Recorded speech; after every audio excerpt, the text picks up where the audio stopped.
here. CFIA's in there doing their thing. Turns out that there's a bird here that's had a rope around its neck for the past 2 hours. They're trying to get him, and every time they go up to the bird, it's running away. Karen would have had it off in 2 minutes. Hang on a second. Let Katie do it. Oh. Damn.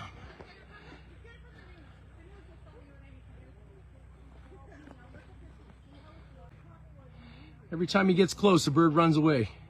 It's been 2 hours this guy been at it. You know, if one of the farmers went in there, 10 minutes. Okay, and not going to be out there suffering. So I'd like to try and discuss a few. An Indian tribe just said that this is unceded territory and these birds are not to be touched. Wow. Let's talk about the situation with Universal Ostrich Farms in rural British Columbia and how nearly 400 healthy ostriches almost got wiped out by a government order. Here's the story. Back in December, a few birds on this farm tested positive for avian flu. It was serious. It killed 69 of them. But that was months ago. The survivors, almost 400 of them, they've been thriving ever since. No new deaths, no fresh outbreaks, just strong, healthy animals. Now, any sane person will look at that and say, wait, these birds might hold some answers. Let's study them. But not the Canadian Food Inspection Agency. The rule book says if there's an outbreak, the whole flock must die. Period. They call it stamping out. Doesn't matter that the disease burned through months ago. Doesn't matter that the birds are healthy now. Doesn't matter that farmers and scientists are begging for a closer look. The policy says kill, so kill they must. Tense moments at an ostrich farm near Edgewood in southeastern BC. I hope your family suffers the most imaginable worst thing in the world, just like you're doing to them. As supporters of the farm and its flock of 400 birds come face to face with the agency that ordered their cull. A lot of people want to know why you're a psychopath. Officials with the Canadian Food Inspection Agency arriving at the farm early Monday morning,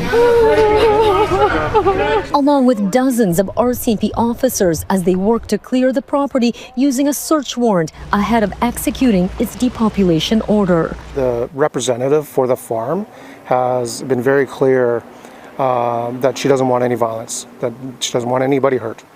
And so there has been some rhetoric online that we certainly have seen some threats, but we haven't seen any of that today, and we don't anticipate that. It is just heartbreaking because every RCMP officer out here has the right, the ability to say, just lock hands and say, no, not this time. I believe they know there's no virus in these birds now. That's how nature works. We've got the animal with the strongest immune system of any animal on the world. With the CFIA on site preparing to depopulate the flock, time for the birds is quickly running out, meaning plans to take the case all the way to the Supreme Court of Canada and filing the necessary application by the October 3rd deadline is looking less and less likely. And that's where things get outrageous. The farm owners, Karen Espersen and Dave Bielinski, tried everything. Court challenges, petitions, even offers to move the flock. But the federal courts backed the CFIA, ruling that the extermination was necessary. It looked like the bulldozers and the killing crews were days away. And then, a last-minute twist. Just today, the Supreme Court of Canada hit pause, an interim stay. It doesn't overturn the lower courts, but it stops the CFIA from killing the birds while the justices decide whether to hear the full case. For now, the ostriches live. But this story doesn't stay in Canada. It goes south of the border too. RFK Jr., the U.S. Secretary of Health and Human Services, actually weighed in back in May. He sent a formal letter to Ottawa saying that these ostriches have significant scientific value. He argued that the survivors could hold natural immunity that might help unlock better tools against bird flu, maybe even human flu. And he wasn't alone. Senior officials from the FDA and the NIH were on board too. They urged Canada, don't kill, Study. Don't destroy, learn. Mr. Secretary, one last thing. I sent something to your office on ostriches in Canada, where these are ancient animals and they have a natural healing process, antibiotics in their eggs, and they're in danger. And because the pharmaceutical companies want to kill them because they don't want the solution. Yeah, I think that was a huge mistake to liquidate that ostrich herd. These animals live to 50 years old. They're not badly affected by bird flu, and we should not be killing them. We should be studying them to find out, Well, they're still alive. Mr. Secretary, they're still alive. I'm trying to talk to the courts up there that they should not take the influences they're getting from the pharmaceutical companies and killing them. And whatever help your office can do, we welcome it. I support you 100% in that. I'm horrified by the idea that they're going to kill these animals. It went further. U.S. allies and private backers floated a relocation plan. Dr. Oz even offered sanctuary land in Florida. The idea was simple. Move the flock south, secure them, and test their blood, their eggs, and their antibodies. But Canada stuck to the rule book. The government said policies come first. In other words, better to be consistent than right, I guess. And here's the part no one says out loud. Who benefits from that kind of mindset? Big Pharma. Because, let's face it, if a flock of ostriches can survive a flu strain and teach us how, that's a threat to billion-dollar vaccine markets. This isn't a conspiracy theory. It's common sense. The healthy survivors could have been a natural laboratory. They could have provided data on resistance genetics and immunity. Instead, the government wanted to wipe them out in the name of policy. That doesn't sound like science. That sounds more like protecting entrenched interest. Look, nobody denies that sick animals need humane management. But that's not what this is anymore. These ostriches are healthy. They've been healthy for months. Killing them doesn't fight the flu. It erases evidence.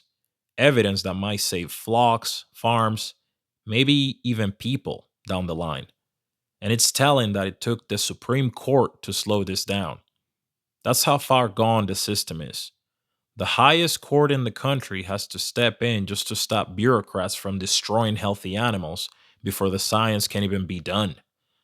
So here's the question. What kind of government chooses blind obedience to a manual over the chance to learn something that might be helpful? What kind of government refuses to work with international scientists and U.S. health leaders when they offer help?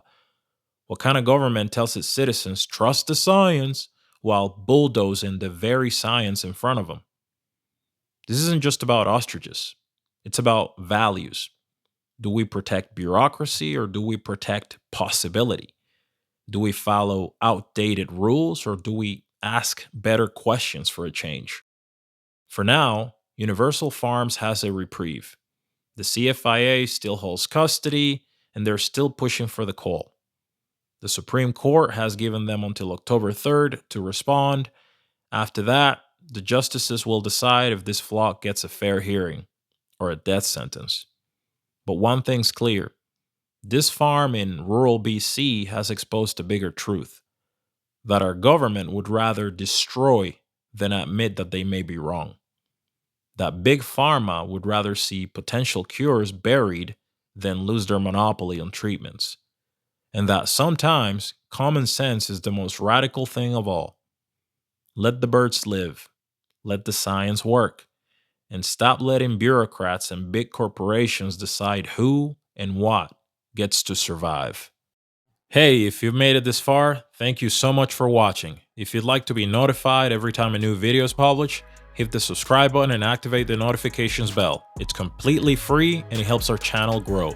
A heartfelt thank you to all our channel members. I really appreciate your support. See you all in the next one. Peace.